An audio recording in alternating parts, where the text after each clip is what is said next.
Welcome to our channel. నేను మీ అంకిత. తాజాగా అమరావతిపై hopes పెంచుతున్నారు చంద్రబాబు నాయుడు. అలాగే రీసెంట్గా చూసుకుంటే శ్వేతపత్రాన్ని కూడా విడుదల చేశారు. అసలు దీని వెనక ఏముంది, మరిన్ని విషయాలు డిస్కస్ చేయడానికి నాతో పాటు senior journalist CS Rao here with us.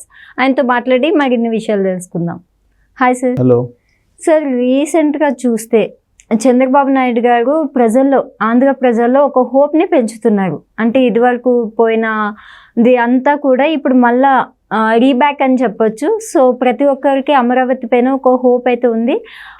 దీన్ని ఆధారంగా చేసుకుని శ్వేతపత్రాన్ని అని ఒకటి విడుదల చేశారు. అసలు వాట్ ఈజ్ శ్వేతపత్రం సార్? ఒకటి ఏంటంటే, చంద్రబాబు నాయుడు ఎప్పుడు వచ్చినా సరే 2014లో అధికారంలోకి వచ్చినప్పుడు కానీ, ఇప్పుడు 2024 అధికారంలోకి వచ్చినప్పుడు కానీ శ్వేతపత్రాలను విడుదల చేయడం అనేది కామన్ చంద్రబాబు నాయుడుకి. ఎందుకనంటే ఇప్పటి వరకు ఏం జరిగింది, ఇప్పటి నుంచి తాను ఏం చేయబోతున్నారు అనేది ఎలివేషన్ చేయడానికి ఆ శ్వేతపత్రాలను విడుదల చేస్తారు.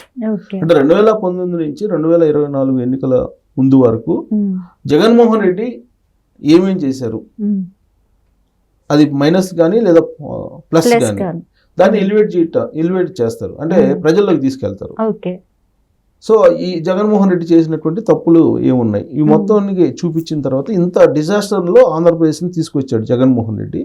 ఇక్కడి నుంచి నేను దీన్ని ముందుకు తీసుకెళ్ళాలి అనేటువంటి ఒక అభిప్రాయాన్ని, ఒక అవగాహనని ప్రజలకు కలిగించేటువంటి ప్రయత్నం చేయడంలో భాగంగానే శ్వేతపత్రాన్ని విడుదల చేస్తూ ఉంటారు. శ్వేతపత్రాలని అనేక అంశాల మీద. ఇప్పుడు ఆయన అధికారంలో రాగానే ఆయన చెప్పారు 7 శ్వేతపత్రాలని విడుదల చేస్తానని చెప్పి అన్నారు. లేటెస్ట్ గా ఇప్పుడు అమరావతి మీద శ్వేతపత్రాన్ని విడుదల చేశారు. రాబోయేటువంటి రోజుల్లో లిక్కర్ మీద, శాండ్ మీద, ల్యాండ్ మీద, ఇంకా రకరకాలు ఉన్నాయి. వాటన్నిటి మీద కూడా శ్వేతపత్రాలను విడుదల చేస్తారు ఆయన. లేటెస్ట్గా ఏంటంటే, తాజాగా ఆయన అమరావతి మీద ఒక శ్వేతపత్రాన్ని విడుదల చేశారు. ఎందుకు అమరావతి మీద శ్వేతపత్రాన్ని విడుదల చేశారంటే, ఆయన మొట్టమొదటి ప్రాధాన్యత అమరావతి నిర్మాణం. అమరావతి అంటే రాజధాని, ఆంధ్రలో రాజధాని, ఆంధ్రప్రదేశ్ రాజధాని అమరావతి. అలాంటి అమరావతిని ఒక శ్మశానం లాగా మార్చేశాడు జగన్మోహన్ రెడ్డి. అసలు శ్మశానమే అన్నారు కదా వైఎస్ఆర్ కాంగ్రెస్ పార్టీ వాళ్ళు. అమరావతి కాదు, అది ఒక శ్మశానం అని చెప్పేసి వాళ్ళే అన్నారు. ఒక ఎడారి అన్నారు, అది ఒక సామాజిక వర్గానికి సంబంధించిన రాజధాని అన్నారు, దాంట్లో ఇన్సైడ్ ట్రేడింగ్ జరిగిందన్నారు, దాంట్లో అవినీతి జరిగిందన్నారు. రకరకాలుగా వాళ్ళు దాన్ని అసెంబ్లీ లోపల, అసెంబ్లీ బయట మాట్లాడి ఆల్మోస్ట్ 5 years పాటు దాన్ని కంప్లీట్గా క్లోజ్ చేసేసి అక్కడ ఉండేటువంటి బిల్డింగుల్ని శిథిలావస్థకు తీసుకెళ్ళిపోయారు. అక్కడ ఉండేటువంటి రోడ్లని మొత్తం తవ్వేశారు, గందరగోళం చేసేసి చిన్నవన్నీ చేసేసారు. దాన్ని మళ్ళీ రీవర్క్ చేయాలి చంద్రబాబు నాయుడు. ఆంధ్రప్రదేశ్కి ఒక రాజధాని అయితే కావాలి కదా.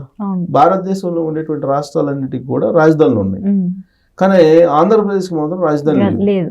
సో కాబట్టి రాజధాని అనేది ఒకటి ఉండాలి. ఆ రాజధాని కూడా ఎలా ఉండాలంటే, ఆంధ్రప్రదేశ్ మొత్తానికి ఒక ఐకాన్గా ఉండటంతో పాటు ఫైనాన్షియల్గా కూడా ఒక గ్రోత్ సెంటర్ లాగా ఉండాలి అనేది ఆయన యొక్క లక్ష్యం. దాని మీద అన్ని రకాలుగా ఆలోచించిన తర్వాత 2014లో ఆయన అధికారంలోకి వచ్చిన వెంటనే 14లో తొలిసారి ఆయన విడిపోయిన ఆంధ్రప్రదేశ్ ముఖ్యమంత్రి అయినప్పుడు ఆయన ఏం చేశారంటే, అసెంబ్లీలో చర్చించిన తర్వాత అందరి ఆమోదయోగంతో, ఇంక్లూడింగ్ జగన్మోహన్ రెడ్డి అంగీకారంతో అమరావతిని రాజధానిగా ప్రకటించారు. అసెంబ్లీ సాక్షిగా ప్రకటించారు. ఆ రోజున జగన్మోహన్ రెడ్డి కూడా అక్కడ అమరావతి అనేది రైట్ ప్లేస్ అని చెప్పి ఆయనే చెప్పాడు. చెప్పిన తర్వాత దాన్ని రాజధానిగా ప్రకటన చేశారు. రాజధానిగా ప్రకటన చేసిన తర్వాత వరల్డ్ క్లాస్ రాజధానిగా ఎలా తయారు చేయాలి అనేటువంటి ఒక ఆలోచన చంద్రబాబు నాయుడు చేశారు. చంద్రబాబు నాయుడు ఎప్పుడు కూడా ఒక విజనరీ అంటారు ఆయన్ని. ఆయన విజన్ ని ఎవరు కాదనలేవని చెప్పి కేటీఆర్ కూడా అన్నారు చాలా సందర్భాల్లో. రాజకీయంగా ఎన్నైనా విమర్శలు చేయొచ్చు చంద్రబాబు నాయుడు మీద, బట్ ఆయన విజన్ మాత్రం ఎవరు కాదనలేరు అని చెప్పి అన్నారు. అంటే ఆయన విజన్ అంత గొప్పగా ఉంటుంది. ఎందుకు కేటీఆర్ ఆ విధంగా చెప్పాడంటే, చంద్రబాబు నాయుడు 25 సంవత్సరాల క్రితం వేసినటువంటి 2020 విజన్ ఫలాలు ఇవాళ తెలంగాణ సమాజం అనుభవిస్తుంది. అందుకని ఆయన విజన్ మీద నమ్మకం ఉంది కేటీఆర్ వీళ్ళందరికీ. ఇప్పుడు చంద్రబాబు నాయుడు తర్వాత అనేక ప్రభుత్వాలు వచ్చాయి.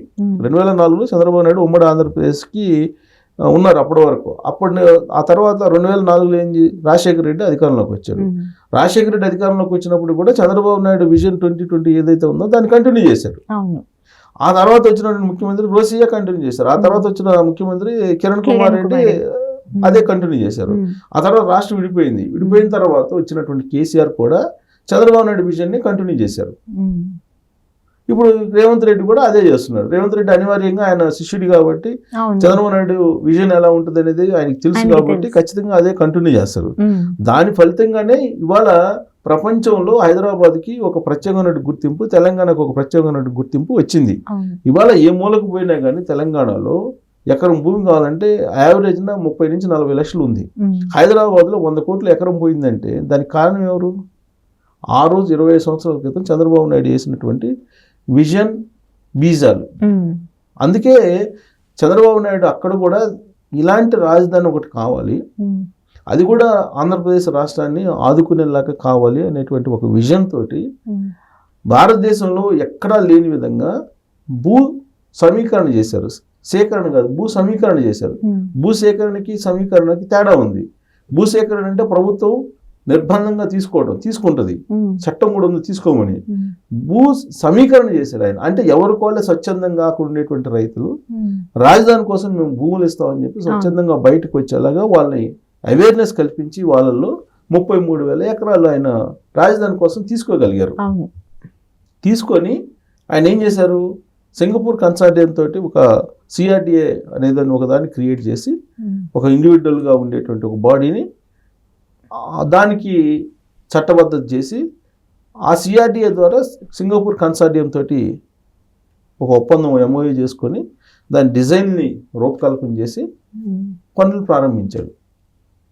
అంతకంటే ముందు శంకుస్థాపన చేశారు, అత్యంత అంగరంగ వైభవంగా శంకుస్థాపన చేశారు. 2014లో ఆయన సీఎం అయిన తర్వాత అమరావతిలో శంకుస్థాపన చేశారు. మొత్తం శంకుస్థాపన చేస్తే ఆ రోజు ప్రధానమంత్రి నరేంద్ర మోడీ, ఇక్కడ కేసీఆర్, అక్కడ స్టాలిన్, అక్కడ ఉండే సరిహద్దుల్లో ఉండే ముఖ్యమంత్రులు దేశ విదేశాల నుంచి అనేక మంది వచ్చారు ఆ రోజున. ఆ ప్రారంభోత్సవాన్ని చూసిన తర్వాత అమరావతి అనేది అత్యంత త్వరితగతిన నెంబర్ 1 కాబోతుంది అనేటువంటి ఫీల్ తీసుకొచ్చాడు చంద్రబాబు నాయుడు. ప్లస్ అది కూడా ఏం చేశారు, నరేంద్ర మోడీ వస్తూ అక్కడ ఢిల్లీలో ఉండే యమునా నది, ఆ మట్టి నీళ్ళు అవన్నీ కూడా తీసుకొచ్చారు ఆయన వస్తా. అలాగే చంద్రబాబు నాయుడు కూడా ఆంధ్రప్రదేశ్లో ఉండేటువంటి ప్రతి గ్రామం నుంచి పుట్టమట్టి తీసుకురామని చెప్పి కార్యకర్తలు అందరికీ కూడా ప్రతి గ్రామం నుంచి పుట్టమట్టి నీళ్లు తీసుకొచ్చి ఆ శంకుస్థాపన సందర్భంగా మొత్తం ఆయన పైన హెలికాప్టర్ ద్వారా మొత్తం చల్లాడు. గుర్తుంటే ఆ రోజు జరిగింది. ఆయన మొత్తం చల్లి మొత్తం ఇది అమరావతి అనేది ఆంధ్రప్రదేశ్ ప్రజల యొక్క రాజధాని అని చెప్పి అందరి రాజధాని అనేటువంటి ఒక ఫీల్ తీసుకురావడానికి ఆ గ్రామాల్లో ఉండేటువంటి ప్రతి గ్రామంలో గ్రామ పంచాయతీలో ఉండేటువంటి మట్టిని నీళ్ళని తీసుకొచ్చి అమరావతిలో శంకుస్థాపనకు ఉపయోగించారు. ఢిల్లీ నుంచి నరేంద్ర మోడీ తీసుకొచ్చారు. అంత ప్రతిష్టాత్మకంగా దాన్ని ఆ రోజున శంకుస్థాపన చేశారు. బహుశా దాని బలమేమో ఇప్పుడు మళ్ళీ రాజధాని కన్స్ట్రక్షన్ ప్రారంభమవుతుంది. రాజధానికి సంబంధించినటువంటి మొత్తం ఇప్పుడు మళ్ళీ వేగంగా దాని అభివృద్ధికి సంబంధించినటువంటి పనులు జరుగుతూ ఉన్నాయి. అందుకే శ్వేతపత్రాన్ని విడుదల చేసి ఇదిగో ఈ స్టేజ్లో ఉంది.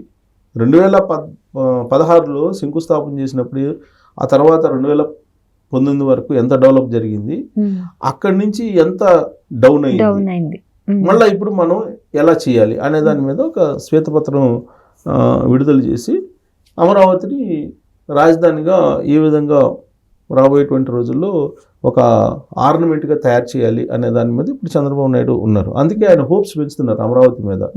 ఆయన అమరావతి శ్వేతపత్రాన్ని విడుదల చేసి ఆయన మాట్లాడింది కూడా అదే. ఆయన విజన్ ఏంటి, 2029కి భారతదేశంలో నెంబర్ 1 రాజధాని అమరావతి ఉండాలి అనేది ఆయన విజన్. 2047కి వరల్డ్ నెంబర్ 1 రాజధాని అమరావతి ఉండాలి అనేది ఆయన ఎయిమ్.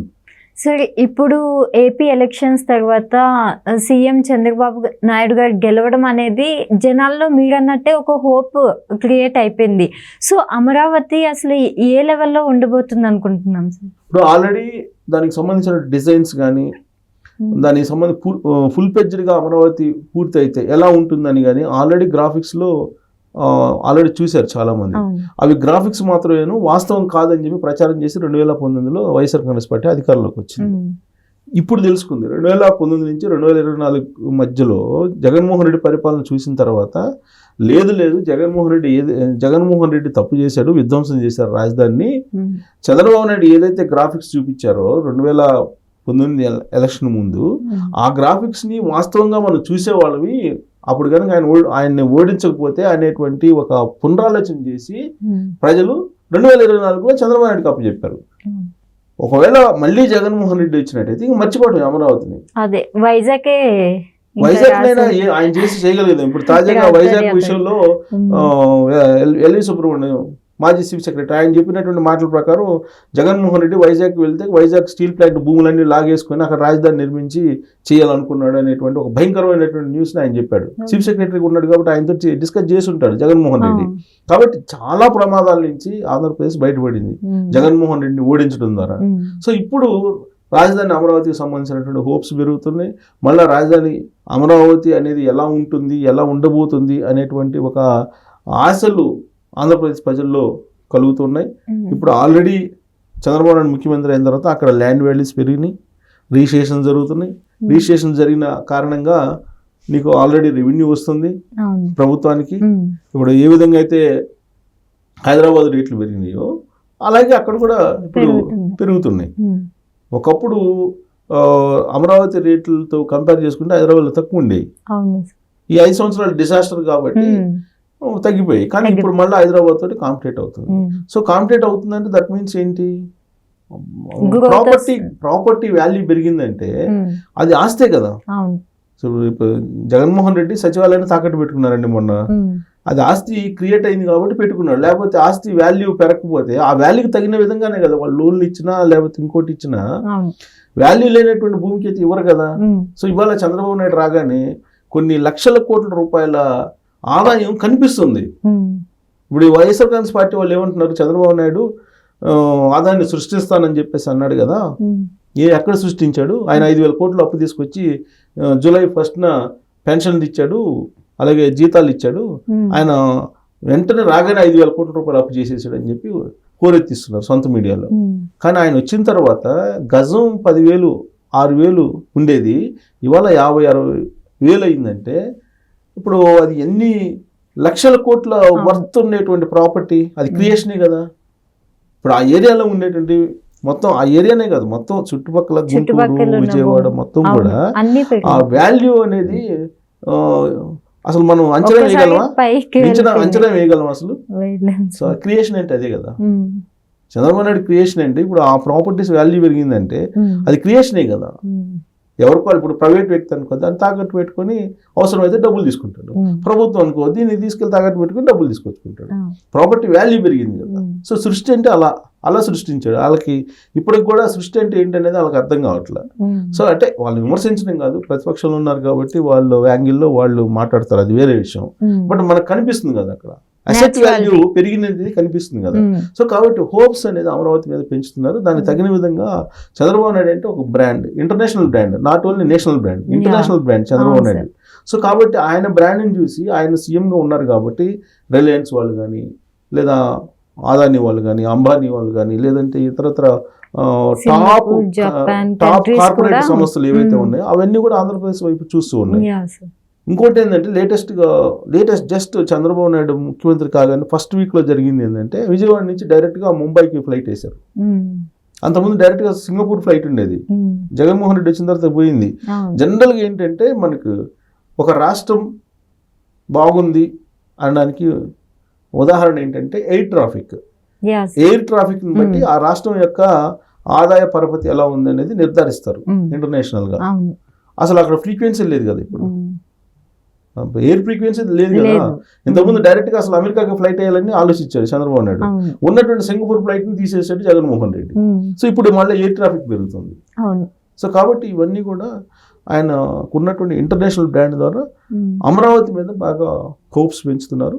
దానికి తగిన విధంగా ఫండింగ్ తీసుకురావడానికి ఆయన కూడా ప్రయత్నం చేస్తున్నారు. ఢిల్లీ వెళ్ళారు, ఇవాళ ఢిల్లీ వెళ్ళి నరేంద్ర మోడీని కలవబోతున్నారు రేపు మార్నింగ్.